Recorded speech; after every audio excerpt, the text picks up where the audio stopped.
Let's get started with some intros from the Sarcophagus team. I know we have Zach and Johnny in the audience, but do you want to start, Zach, and introduce us to you? For sure. Yeah. So my name is Zach Hamilton. I'm founder of Sarcophagus, the on-chain dead man switch. Um, I don't know what other information we want to get up top, but yeah, my name's Zach, and I'm here to answer questions and see what we can do to help get more people to know about this dead man switch. Awesome. I'll pass it off to Tristan from Nillion. Hey guys, I'm Tristan. I do a lot of different crypto slash Web3 stuff for Nillion, whether that's product or marketing or mechanism design. Do it all. And yeah, excited to be here and talk about Sarcophagus. I actually think that we've chatted before, like over a year ago, about building and bootstrapping NPC networks. Yeah. I think I remember that. I think it's something that's a challenge that a lot of projects are going through, right? Like there's a lot of projects that require a third-party node network, and we're all just having to build them ourselves right now, which is just time consuming and expensive, right? We'd rather just have it be, I guess, easier with the same level of security. So yeah, I'm excited for what you guys are building as well. Dope. Awesome. Thanks for that intro, Tristan. And then I'm Steph. I lead developer relations at Nillion. I started pretty recently last month, but I love to hear that the two of you have been collaborating for over a year. I think that's really exciting. Should we get Yeah. into what each of our projects does? Or, sorry, I cut you off, Zach. What were you going to say? Oh, no, it's all good. And sometimes I need to be cut off. So yeah, it's something that I think has been a core problem around crypto, and I always try to find people that are trying to solve more of those core problems, and especially before they become so obvious to the rest of the market. So yeah, I was very excited to see what they were building, and I think Nillion had just launched at that time, or was at some party, some party in New York. But either way, I'm happy to intro Sarcophagus and kind of what we do. So we are an on-chain dead man switch. Currently, we're running on Ethereum, Polygon, and Arbitrum. It is a omni-chain protocol, so we don't have any one chain that we have to stick to.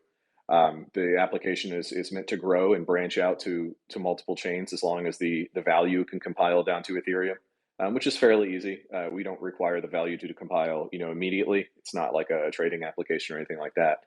But in short, a dead man switch is a switch that triggers based on lack of action from the user.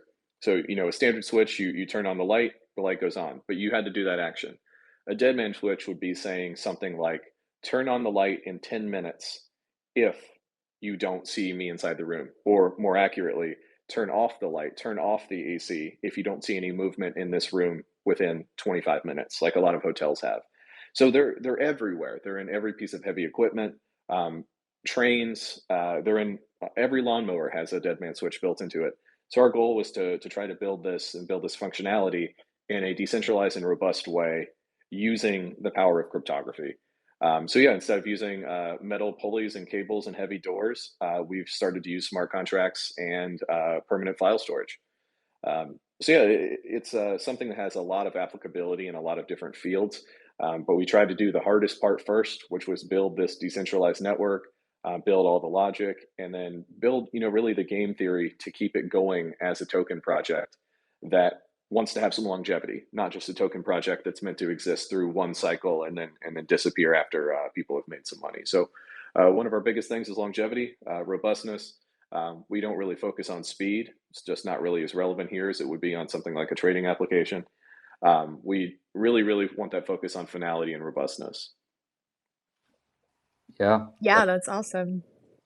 that makes a lot of sense. I mean, with what you guys are targeting, and we can talk about use cases later, but also I think just makes a lot of sense in the trade-off space, where often one of the things that you give up when you want kind of security and privacy is latency. So the more use cases that don't require those really high latency things that I would say the space is mostly trending towards, the less we have to worry about some of the traditional blockers. Yeah, you can't get everything at once, right? Like you can't have all, I guess you can't have your cake and eat it too, but it's just like any machine. Any machine is going to have tolerances, and it's going to have a certain amount of air or fuel that can come into an engine, and a certain amount of exhaust or power to be outputted. So, we like to think of the blockchain as something that has that kind of statistical variability. But we're very lucky because we work in human timescales. So, our minimum tick size for the way we think about things is 5 or 10 minutes, which that's an eternity in a computer's timescale, right? That's an eternity for something like Solana or other blockchains. But for us, we're dealing with humans. We're dealing with people with fat fingers and that get sleepy. So that time scale works really, really great for what we're doing, and I think it's what's allowed us to do things like using EVM networks and Arweave, where we're bridging between the two, and we don't necessarily have to have everything settle out immediately or get arbed to death before that happens. So yeah, I'm excited for the where this goes, and especially as we're able to decrease that latency through our efforts in development. Completely. Cool. Something we have in common is dealing with high value assets. Tristan, you're our Nillion OG. Do you want to introduce what Nillion is? Sure. Yeah. So Nillion is, I'd say it's a new type of distributed computing platform that's focused on high value data, as she said. So that's securing, storage, sharing, processing, compute over high value assets. That means that it's not just crypto assets, which is what brings a lot of these people in the space together. Although that's definitely an interesting thing. I mean, the primary private thing in our industry is private keys, right? But also all sorts of things that right now maybe don't exist as much on blockchains or in Web3, just because they weren't onboarded because there was no infrastructure for them. So we're really trying to build out this kind of new piece of infrastructure, new network that'll help onboard new commercial use cases, or maybe even whole verticals that right now aren't served by decentralized networks. And I guess for all the listeners, the thing that we really have in common, and kind of one of the things that brings us together with Sarcophagus here is some of the underlying tech is relying on similar cryptographic primitives, which run into some of the same problems. When you try to put those into production. I don't know if you would agree with that. Yeah, absolutely. I mean, even things as simple as, or questions that seem as simple as, do nodes equal each other, right? Does one node have full replicability of another and able to play on the same field in the same way it would work in, say, a proof of work system? And in our case, no, they're not, right? Like, nodes have reputations, they have histories, they have resiliency, but then they also have off-chain dynamics as well, right? Like, a node that is run by a bank in Germany is probably going to have a higher profile and an ability to charge higher fees than a node that's running on a Raspberry Pi in someone's basement. Both of them have the ability to do the same thing, but we can start to tie in some more off-chain trust metrics to make this work better, right? To make it so that people are able to actually choose their desired security profiles, and also to match their budget profiles, right? So we know that layer twos are less secure than layer ones, but they're dramatically cheaper. So there is a trade-off between those two things, and I think allowing users to make that trade-off, or at least to open a market to release the tension between those things, is really something that we put a lot of work into. Again, like, I just love that from a personal perspective too. Of there's tension in an industry, and rather than fighting it or doing SLAs or whatever around it, you can just create a market to alleviate that tension. And if there's users, if there's a legitimate use case for it, that market will normalize very quickly. Totally, I definitely agree with that. I think we feel similarly, in that in the longer term vision, that's the only way around things. I'd say that one big problem in implementation between here and there that we are kind of thinking hard about is how to present things to users in a way that is understandable, because I totally agree, to get to that correct trade-off, that Goldilocks space for every person, where they're thinking about the privacy implications, the reputation of the peoples that they're trusting, and how they're decentralizing their trust and cost and all these things. They need to be able to understand those concepts and the risks that they're taking. And I think what we see, I don't know if you would agree with this, in the space with different chains, with the way that things rug, with different like the places people are willing to put their money. I think there is some misunderstanding of where trust exists. And so how do we be as open as possible and make sure that our users are always well prepared, right? Yeah, just like, the original open source idea that the most secure code is code that is in the open, right? So I'm a big believer in that as well. Obviously, none of us, I think, would be in this space if we didn't have at least some of that ideology of transparency equaling security. At least, via cryptography. I don't know if that works in a lot of other industries. It works very well here. If you look at critical systems in any other industry, like say you look at critical systems in aviation, or trains, traffic, whatever, you're seeing a lot of the same code used over and over. You're seeing a lot of the same systems. They have started to use mission critical, or they have been using mission critical code forever. Since computers have been flying airplanes, we've had very, very good code written for those. And as the web has emerged, we've had not so good code because the computers keep getting faster, right? The consequences are lower. If a button on Facebook doesn't work when you press it, it's not really a big deal. Maybe it throws an error. All right, we'll get someone to fix that error. But if you press a button on an airplane to disengage autopilot and it doesn't disengage, you're in a very, very different situation. So I like to think that blockchain, or at least the kind of stuff we're building here, is a little bit closer to that aviation code, or a little bit closer to mission critical code than what something like a Web2 application would be. Yeah, totally agree. I do think we all kind of, or a lot of this industry was built off the back of the cypherpunks and the Bitcoin community, and that was maybe harder aligned towards what you're talking about, where it's stronger feelings about immutability. We have moved as an industry a little bit more towards some tech adages, a little bit more moving fast, depending on how far out the risk curve you want to go. But I think that over time, like you said, it's all markets, right? The market will decide the happy medium of where we should all end up. Yeah, absolutely. I think it's inevitable. The way that we do things, like for example, like when we need a user to attest to their liveliness, right? So a dead man switch, right? You set a timer and you say, if I don't talk to you until then, or if I don't talk to you at all after that timer expires, flip the switch, right? So our attestation methods can be matched to whatever that user has for the gravity of their attestation. So the gold standard is a crypto signature, right? A crypto signature from their wallet is about as good as we can be, knowing that no one else is doing this. But if you have a dead man switch that's just running something fairly simple, that's maybe not necessarily a life-changing release, you could have your attestation be a text message, right? You could have someone call you and say, "Are you still alive?" These methods with less gravity, but dramatically easier user interface. So yeah, that's something we're working on, and I hate to go so far on one side, right? To say like, all right, you can do crypto signature or SMS, because those are vastly different. But there is a good happy medium in there, right? Like something like Face ID with an Apple iOS app is pretty secure.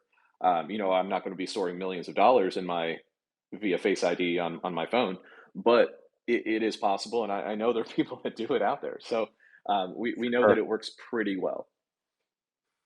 I like that you give optionality for that user experience, especially for people who might not be crypto natives.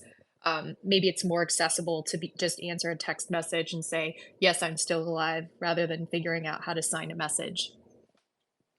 Yeah, I mean, as of everything on Earth or in life is the same. Like there is a spectrum, right? There's a spectrum from having no security at all, of having no logins or no passwords or whatever, the way Web 1.0 was, and this full Web 3, private keys and public keys with full anonymity, like even moving into ZK tech. So yeah, I think that we have to create an anchor point though that is above the median or further to the right on the spectrum towards the more perfect security, and then have people push us down that. I guess I'm a little bit of a like libertarian paternalist in that aspect that we want to try to set good anchors, but allow people to change those anchors to be whatever they want, right? So you always will have the option, but we're going to suggest a pretty good default when you first get started. Yep, fully aligned with that. So I guess that's So go ahead. I was going to say that's maybe a good segue into kind of what types of things you're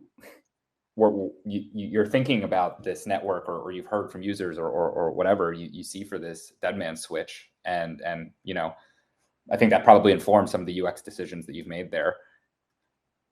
Yeah, so one of the things, like I said earlier, like we built the hardest thing first, right? We built this network that's able to run on multiple EVM chains. We've built the node operators. We've built all this node software.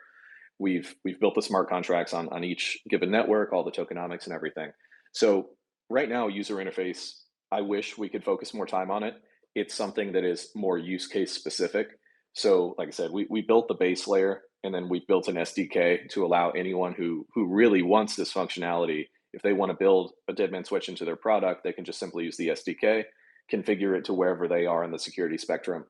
But yeah, in terms of things that we want to store, uh, when we first started this project back in 2018, it was, how can we use Ethereum as like a parking meter, right? Like how can we just use purely the Ethereum chain? What if we, rather than storing arbitrary data, we just said we're going to release a key to something on ETH? Um, and then it was like, all right, well, not everything lives in the ERC20 or Ethereum ecosystem. Like, what if I want to back up my Bitcoin private keys using Sarcophagus? Um, and then it's like, all right, what if I want to store PDFs in a Sarcophagus or a password manager database? And we quickly realized that storing raw information like that on chain, at least on Ethereum L1 or even L2s, is wildly expensive. Yes, it is highly replicated, it is stored forever, but it is crazy expensive because you're using block space incorrectly. Um, so with the advent of Arweave and the ability to store arbitrary files of decent size, of arbitrary size, with limits, right? No one's putting terabytes in single chunks on there, but the ability to store arbitrary files of any size forever led us to say, like, why don't we just open this up? Why don't we make it so that you can put anything in your deadman switch to be released to your given recipient later? Um, this is kind of part of the ideology that small strings of data have excise power in our lives and have continued to have excise power, or their power has grown exponentially since the late 90s or late 90s, mid 2000s. When online banking really became part of the spectrum. So yeah, we think of this as more of a generalized solution that will have different applications for specific things built on top of it. Where if you forget your password for, say, your 1Password account, 1Password can still have their perfect ZK technology and not have access to your passwords to help protect the honeypot that they operate. But maybe if you just don't log in for 2 weeks, that printed key that you have, or that printed backup from Sarcophagus, becomes active. You can now go in, reset your password, do all that stuff. So yeah, in terms of like what we store, it's arbitrary data. But we encourage, or the things we're pointing people towards, are small strings of data that have a lot of importance. A crypto private key or seed phrase is obviously a very good example of a small piece of data that, if released or if copied, has pretty tragic consequences. It also doesn't tell you that it's been copied, right? So if someone sees your private key and makes a copy of it, the first thing that you're going to notice is all your money being gone, right? So, there's a lot of other things, will and trust, lists of accounts, information that you want to be private for a time, but you want that information to go to someone else or go to the public if you're removed from the equation. And removed from the equation doesn't have to just mean dying. It can mean you got fired from a job and your password manager password goes to your boss. It could mean you're just taking too long to do something and you need to communicate data to someone else because you're stuck in traffic. It doesn't have to always be so morbid, but the morbid use cases are much easier to define. They have much harder limits. If It's funny, I could before add this, something. oh, go for it. Really sorry about that. I'm Johnny, by the way. I'm the community manager for Sarco. Sorry, I didn't get to introduce myself earlier. I was putting up some posts and stuff for the space, but something I wanted to add that is definitely forefront in the news right now is that there's a lot of protection provided here for journalists as well. It's a use case that we try to talk about as much as we can, but right now with some of the things going on in the world, it's a good time to bring it up that a lot of times in many situations, warring countries, et cetera, you might be doing like a border crossing or you just have some data with you that you've gathered from somewhere that you need to protect in a way where it's not physically on your person, but you still need access to it once you're in a safe place to do so, or posting it so that if you're not able to release it yourself or anything, that it does get into the hands of the public as you originally intended. So that was one of the use cases I wanted to add there that we like to mention. That's a really cool use case for like journalists and whistleblowers. Yeah, Yeah. sorry, Johnny, go ahead. Oh, I was just going to say, yeah, it gives people a level of protection using that cryptographic security, but also giving them privacy that if they don't want that data released too soon or to the wrong people, that it is still private until that time and they can even cancel it in the future. You know, if they end up safe and they're able to get the data and they don't want it released or don't need that dead man switch, they can bury it and cancel it. Is there an attestation that that data exists while it's locked? Like, can you as a journalist or whistleblower say this exists and is kind of the time box public? Yeah, so absolutely. The creation of the Dead Man Switch, the creation of the sarcophagus, all on chain. The resurrection time is what we call it. When those files will go live is also on chain. So anyone from the world, anyone who's looking on the chain, can see the Arweave location ID, and everything on Arweave is stored forever. So when the sarcophagus is created, the Arweave location ID is given to the user, so they can go on ViewBlock and on Arweave's Weave Explorer, and they can see the actual bytes living on chain. They can see everything's been confirmed. They can see like the size of the file, but it's obviously encrypted, so no one else can do anything with it. But yes, you can prove that it's there. The cool thing about that also is we're able to prove that a given document was uploaded and attested to by a given person at a point in time. And we can do it with really the certainty of physics. So if a document gets decrypted in the future, we don't really have to have any arguments over has this document been changed or has any bit inside of this container been changed. It's like no, we can do perfect checksums for trivial computational expense. So yeah, it's completely verifiable that it exists. But again, everyone in the world can see that something is there, but they can't see what's in it, right? That's one of the kind of core technologies here. The core ideas is that it's open to everyone, except they can't do anything about it. There's no actually seeing through until the creator wants either the public or a given person or a given Ethereum key pair to see through and be able to actually decrypt that data and download it themselves. Cool. Yeah, I think that kind of attestation is an interesting feature and can probably have some unlock some cool things. I think there's a possibility. Like I think that Arweave is really cool and kind of really focusing on the storage aspect. That's part of what we do, but maybe a little bit removed just because we're a lot more focused on the kind of security and privacy side of things.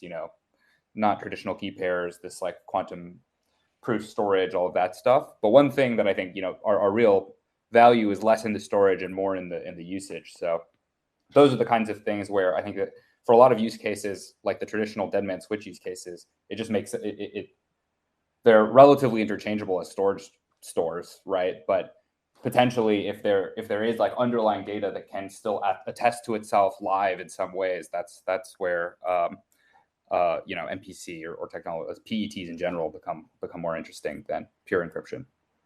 Yeah, I agree with that. I think that, Arweave for us is a very specific use case. It's not good at a lot of things, right? But it is very good at exactly what we need. We could use AWS, we could use Google Cloud. We could say, hey, the DAO owns an account on AWS, all of this is stored, it would be cheaper and faster. But then we still have a DAO that has to make recurring payments through centralized entities, and whatnot. Filecoin did just release their smart contracting language that will allow endowment-based payments. And so I think endowment-based payments are going to be huge in the future of crypto, just because of their non-interactivity.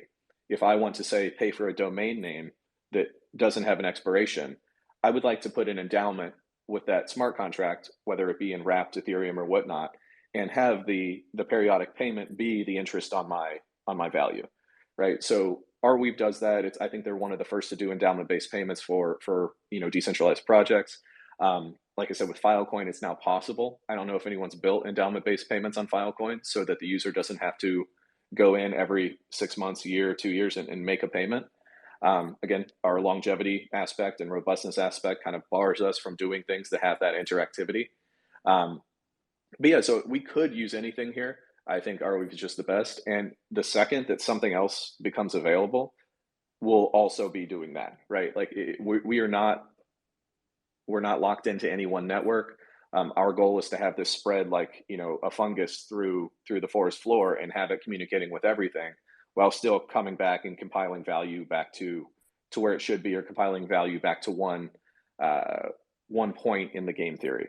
I think that's very important for these kinds of applications, especially with like fixed supply tokens. You can't just emit forever, or really emit at all. It all has to come back to one place, but there's no reason it can't put spores all over and then connect underground. Yeah, that makes a lot of sense to me. And the endowment-based payment thing is pretty interesting and something we've been looking at. I think there are some implementations out there that we use already as tools in crypto variously. I mean, I think of Solana, like state rent, right, for their storage system or whatever. But I think the way that Filecoin did it is interesting, where just basically it's like programmable streams, right? And this is one way that you can program things, and we plan to also support something like that probably.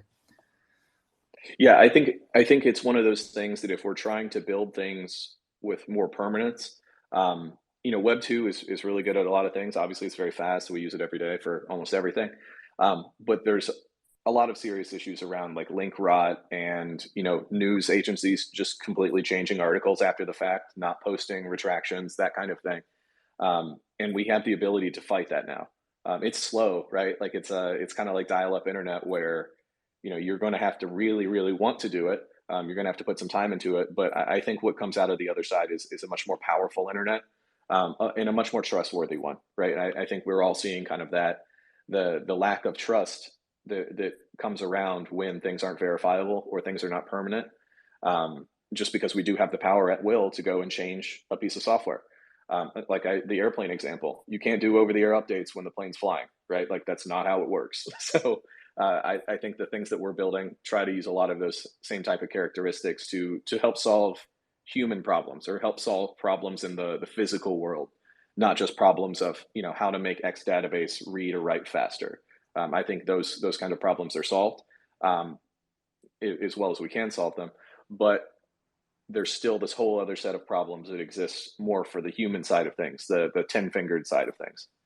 I wouldn't say that we've solved. I mean, there's still very good work being done on the latency. You're right. And we're not ready for the next billion users, I don't think. But yes, for sure. I think that there is, block space, depending on what block space you want, is plentiful, and the human problems are in focus of, like, sometimes it kind of feels like we need to.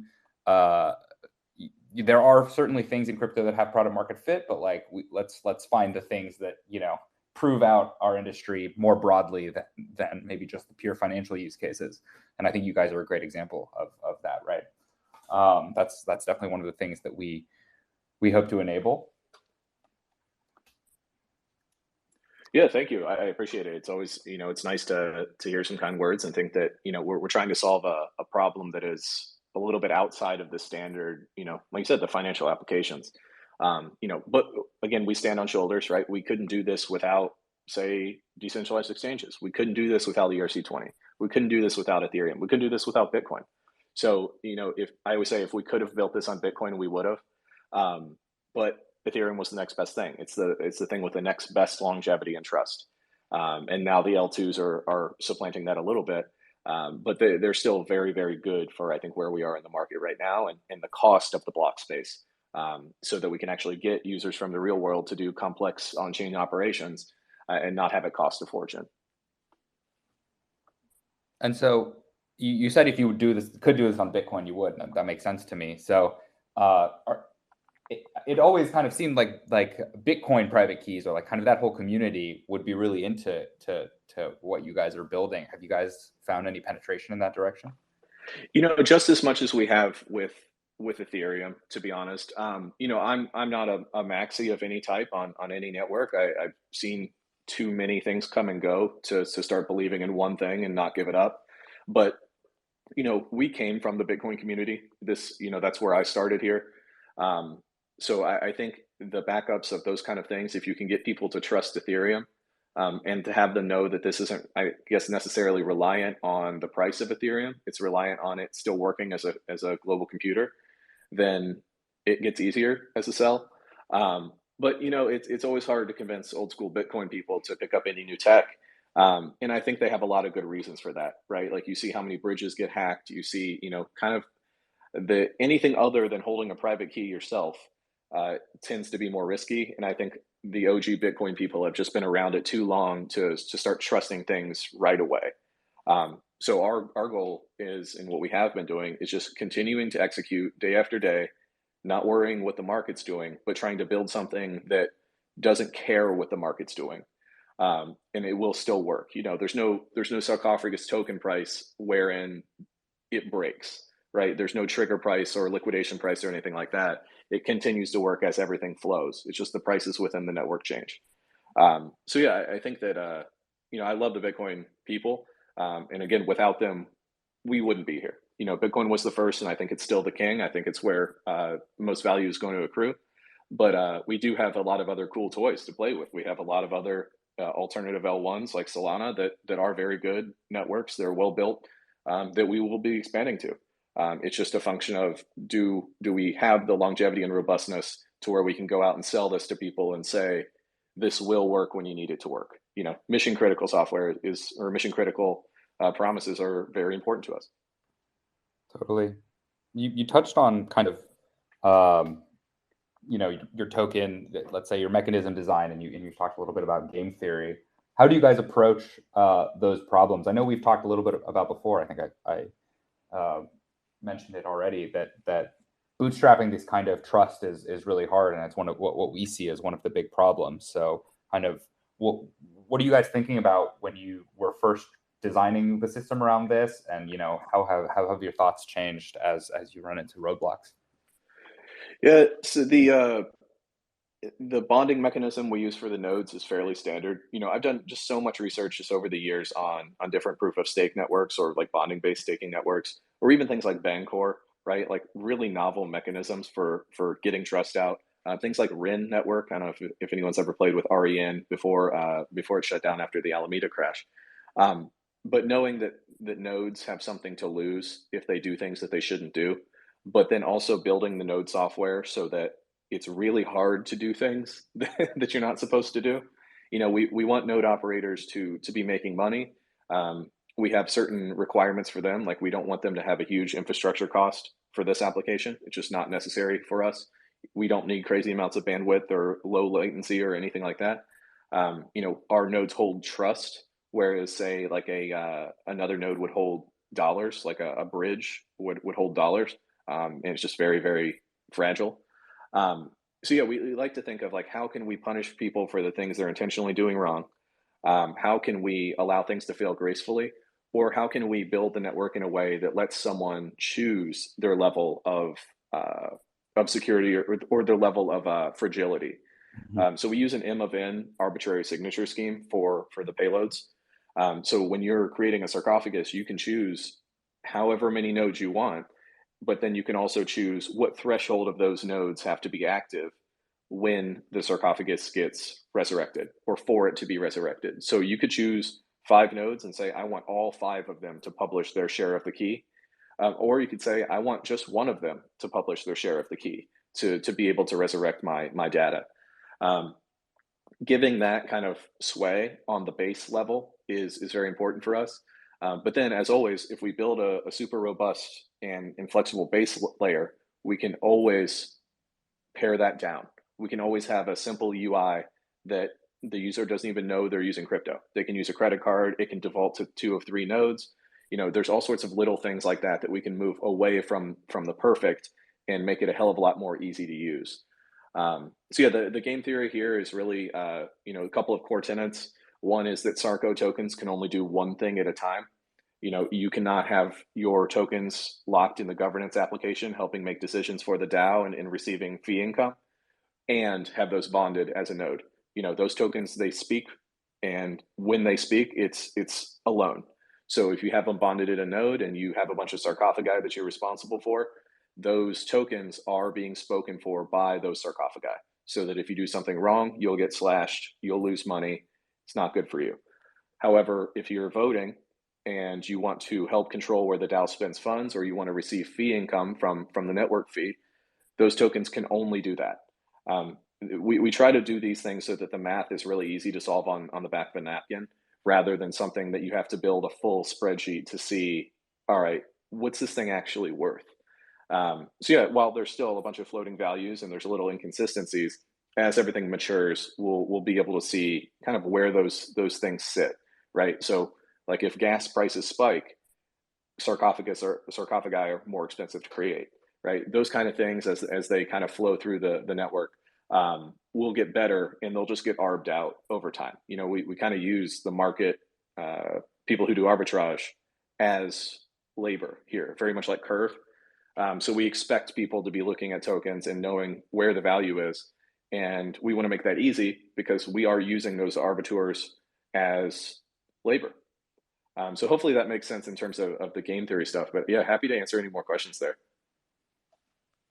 No, that covers it. I guess the one question I have, and one, this is a hard question. I think it goes to what we're saying of we all have to bootstrap our own security in this, and something we're hoping to change. But bonds being associated to token price means that secrets are kind of, if you're using pure economic security and not taking into account all the things that you should and that help with this problem that you mentioned before, right? Like reputation, but pure economic security, suddenly the total price of the bond becomes important, and you start trying to price secrets, which is this really mind-bending exercise that we at Nillion have internally gone down, where when you try to start pricing secrets that you don't know, you have to start looking at, okay, well, what's built on top of you? What kind of information do you think people would use us for? In your case, maybe there's some private keys in there, wills, whatever, those state secrets even potentially, right? So how do you start pricing individual secrets?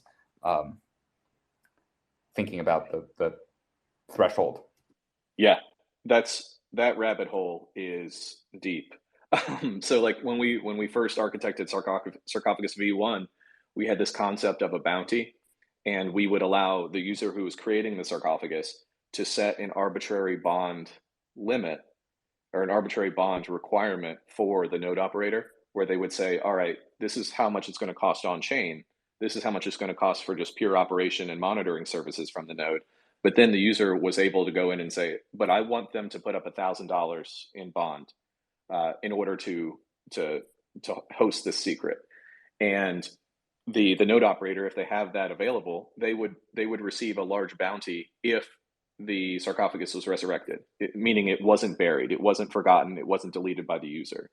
So we tried that, but from an on-chain signaling standpoint, I think we decided that it's more important that all sarcophagi look the same and have the same economics than it is to say which ones have bigger secrets in them, right? It dramatically reduces the collusion probability when a given node has no idea the value of something, right? It could be family photos, or it could be a Bitcoin private key, and they have no idea. So, again, this is one of those things, like, we want to reduce the ability for nodes to collude. We want to make it really hard, and really, we just want to make it not profitable. So yeah, I think it's an extremely hard problem, and we decided against it, but it wasn't a really easy decision. Like another thing we thought about doing is just making every sarcophagi a constant size, where you wouldn't be able to tell on chain if one was bigger or smaller than the other. That we would just do padded containers and say every Sure. sarcophagus is one or 100 megabytes or whatever. It's inefficient, but it works kind of in the same way that like a lot of ZK stuff works. Um, Again, something we ultimately decided against, but could implement in the future. So yeah, I think all these, they're just hard problems, right? And like you said, you have to choose a path. And I think the path that we chose is more for uh, trying to spread the risk out amongst multiple players rather than to try to concentrate on making the theory perfect for one bad actor. There's also a bunch of weird stuff too. Like sometimes collusion resistance, like it doesn't, it's not as needed. Like for a while, the holdings of RIN BTC were 3 times the market cap of RIN the token, and no one colluded to flip it, even though it would only take 33% of the nodes. So like that didn't happen, and I'm looking at it on screen like, why isn't this happening? Um, it's like the economics are broken, but no one's colluding because there's a lot of friction and collusion.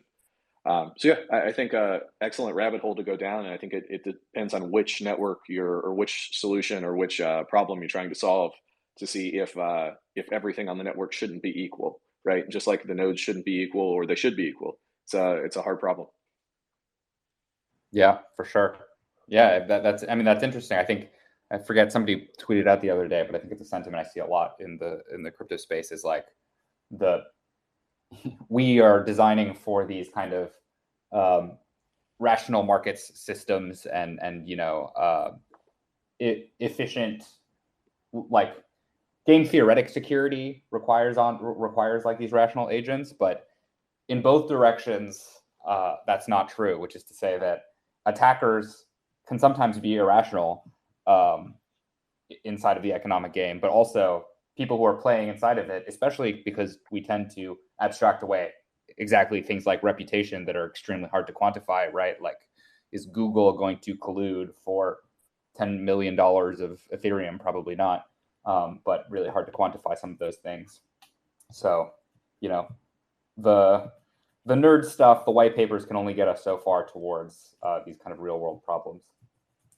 Exactly. The best crypto recovery scheme, and I'm sure you guys have seen people build these before, where it's like, all right, I have 15 keys and they're buried in 15 places in the different 15 national parks, or whatever scheme that they've come up with. And then once you hit them in the head with saying more crypto is lost than it's stolen, and your recovery process is so complicated that no one in the future could ever hope to figure this out, that's not you, let alone you figuring it out when you didn't take good notes, is you've created a much bigger problem than you're solving. So yeah, I think like the middle ground there really works, and I think trying to help people with those defaults, and then say, yeah, if you want to ramp up security, we can do it, but the one spectrum of security is assets that are inaccessible by anyone, and the other spectrum is assets that are accessible by everyone.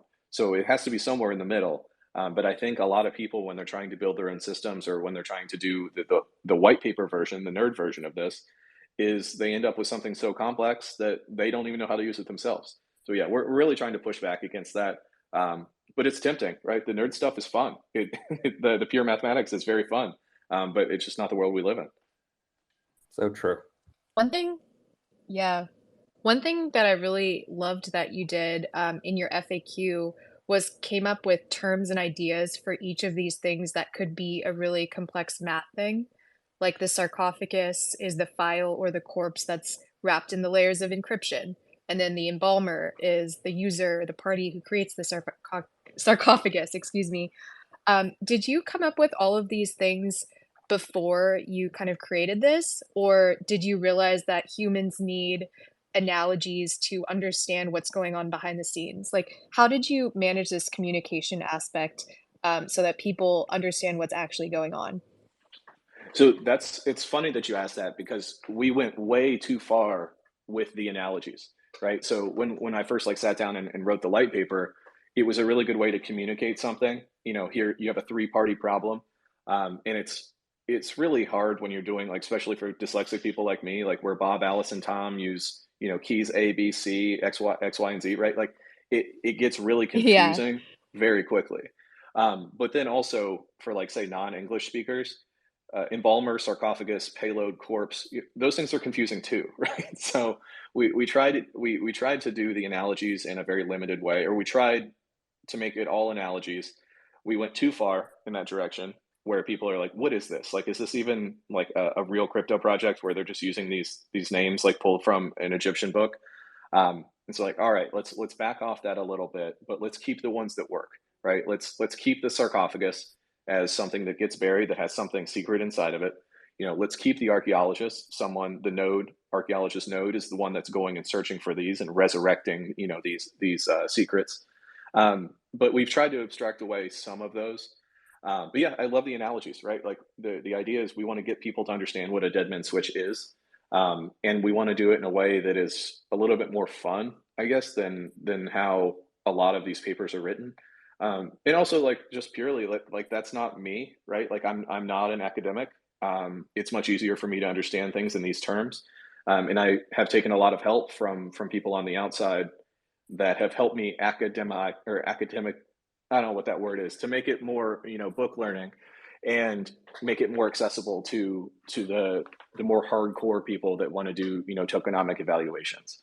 So yeah, I appreciate how everyone, they like the brand and everything, but it's something that we're always trying to like ride that line between recognizability and fun and going too far into our own heads or our own ecosystem, right? We still need to build this for someone who's landing on the website for the first time. And we don't want to make it overly creepy, but we don't want to make it overly boring either. Totally. Yeah, it reminds me of, maybe there's a lot of other, slander that goes their way, justified or not. But one slander that I think towards the Phantom ecosystem that is unjustified is that people hated on the fact that all of the builders on that ecosystem decided to really get in themed, right?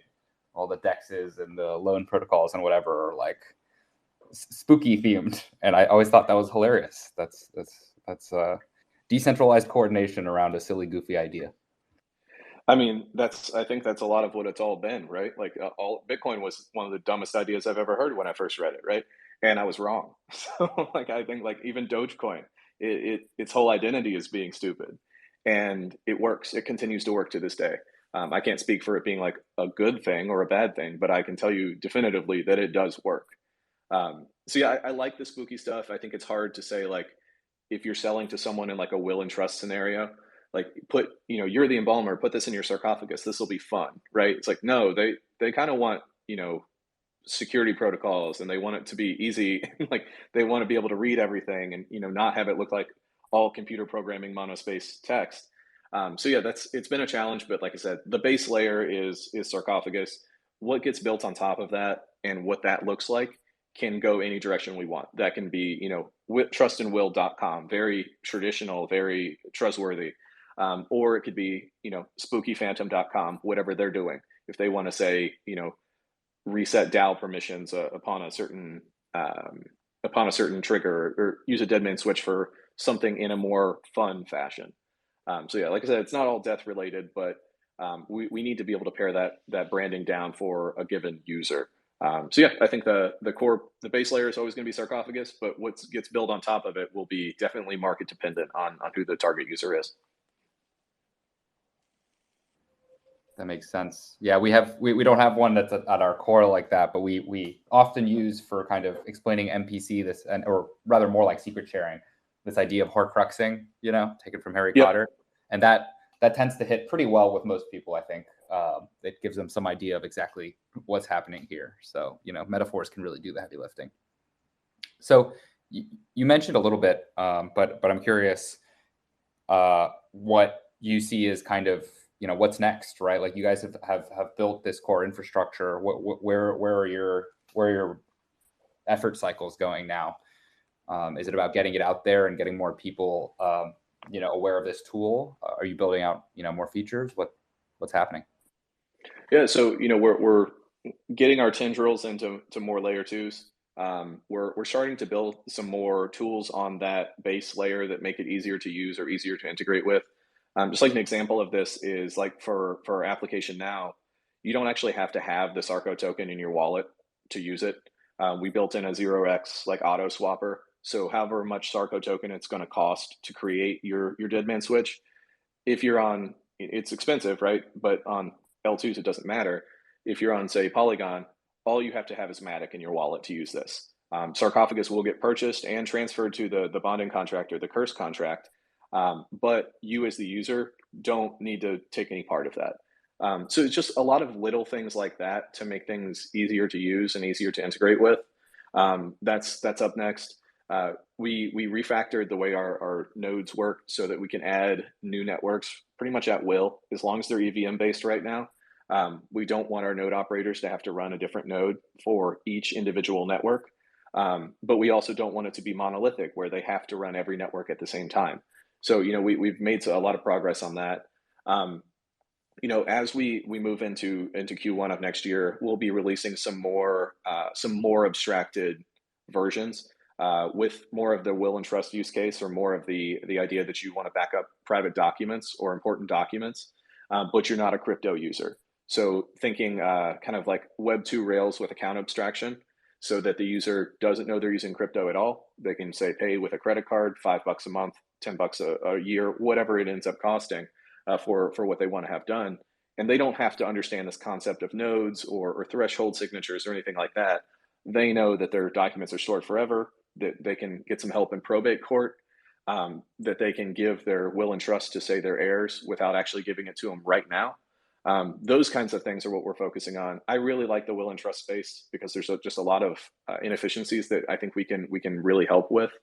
And then, just as usual, we build things in a way that we're making it a little bit better all the time, rather than trying to say, here's a huge release, we're going to be at every conference, we're spending a bunch of money on AdWords and doing placed articles on whatever site.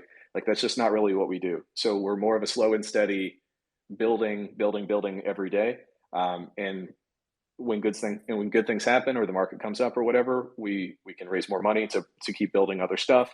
And we can try to go with more of a slow and steady pace. Like I said, mission critical software doesn't lend itself to having, big releases and parties and shit.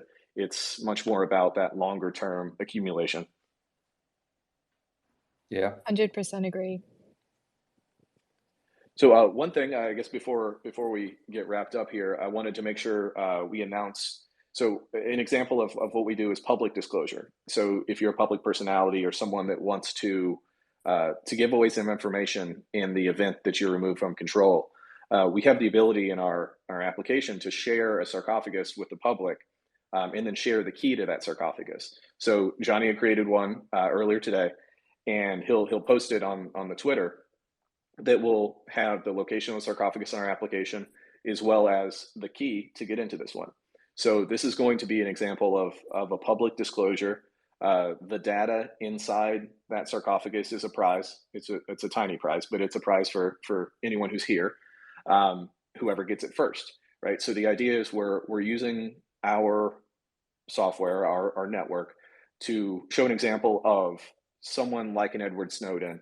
If something were to happen to him, that data goes out. And since it's arbitrary, that data can hold anything.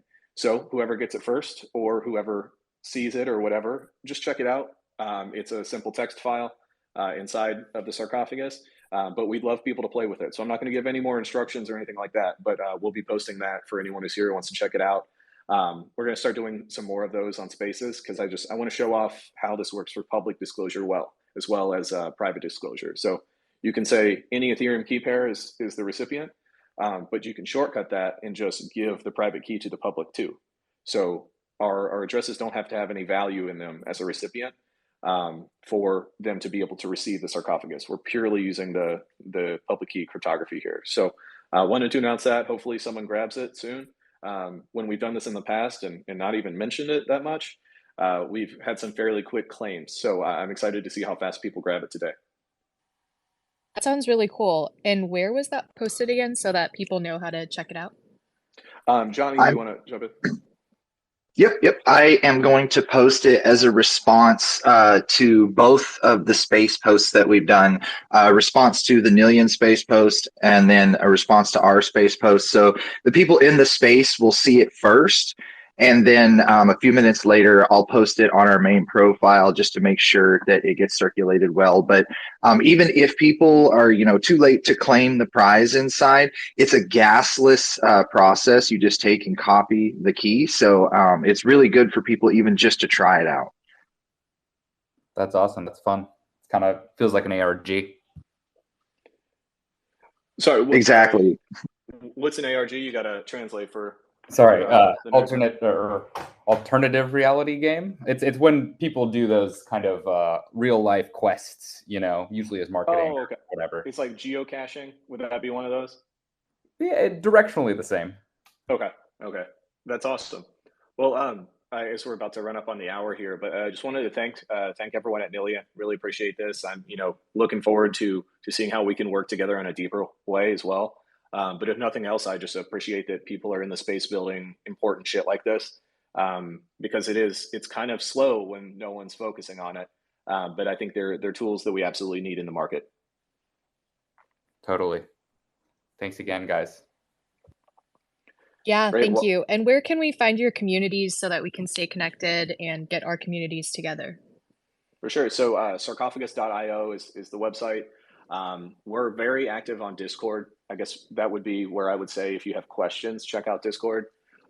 We try to respond to everything quickly on there. So yeah, I'd say sarcophagus.io, try it out. Polygon's much cheaper. And then Discord if you have any issues. If you want to run a node, all of it's on GitHub. It's very easy. It's very cheap. You can use a Google EC2 micro instance that's free, as well as a free RPC provider. So like the only hard expense for running a node is a domain name. And most people have those already. So yeah, if anyone wants to come in and play with the application as a user or wants to participate as a node operator, we have those just as open. There's no secret code or anything like that. We're all open source and unlicensed. So please check it out and tell us what you run into. If you have problems, we want to know. We want to make it better. Awesome. We'll do that. And then on our side, you can follow us on Twitter. We've had a lot of really exciting drops in the last week. We have a MPC tech paper that we published last Friday. So give that a read and check it out. It's very cool. And then the other thing to announce is that we actually have a naming contest going on with Joke Race. So we're letting the community name our upcoming networks. So check that out on our Twitter as well, because you could decide the future of Nillion, which is exciting. For what it's worth, internally, people are very split and very scared that you guys get to decide. So, give some of us some anxiety by picking whatever we want. You're gonna have a network McTrain face or something like the Canadian Odie McBoat face. Yeah, that's it. That's why it's not a write-in. That's literally that reason. That makes sense. Well, thank you, everyone. Really appreciate it. Everyone who came to listen, thank you for putting up with me for this time. And I'm hoping to see more people on Shane and trying this out. Cool. Yes, thanks a lot for everyone here for being here. Really appreciate y'all getting together with us and chatting about this stuff. Cheers. Thank you. Bye.